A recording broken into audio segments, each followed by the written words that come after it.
কথা বলো, আমি যখন তোমাকে বললাম যে আমি প্রেগনেন্ট, তখন তোমার এটা মনে হলো না যে একে ব্লক করে সব ঝামেলা শেষ করে ফেলি? না তো, বাড়িতে জানাতে পারবে তোমার? বলতে তো আমাকে হবেই। কেন? তুমি তো আমাকে রেখে পালিয়েও যেতে পারো। পালাতে তো পারি, কিন্তু আমি তো তোমার সাথেই থাকতে চাই। এ নাও, আমি প্রেগনেন্ট না। কি? হ্যাঁ, তোমাকে চেক করছিলাম। আমার বান্ধবী ওর বয়ফ্রেন্ডের সাথে প্র্যাঙ্ক করেছে, আর ওর বয়ফ্রেন্ড ওকে ছেড়ে চলে গেছে। তাই আমি ভাবলাম আমিও তোমার সাথে একটু প্র্যাঙ্ক করি। তোমার কি মাথা খারাপ হয়ে গেছে? এটা কোনো চেক করার বিষয় হলো? হ্যাঁ, কেন না?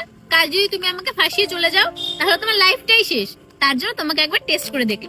ভালোবাসি আমি তোমাকে, আর যে ভালোবাসে না সে এইসবের ভয় পায় না। জানি সবাই একরকম হয় না, কিন্তু যারা ভালোবাসে তারা এসবের ভয় পায় না, আর তাই তাদের চেক করতেও হয় না। হ্যাঁ, কিন্তু আমি তাড়াতাড়ি প্র্যাঙ্কটা শেষ করে দিলাম, না হলে আরো মজা হতো। আর তোমার মজার চক্করে পড়ে যে আমি এগুলো নিয়ে নিলাম, এগুলোর কি হবে? এগুলো তুমি নিয়ে যাও, নিয়ে গিয়ে খেয়ে নেবে।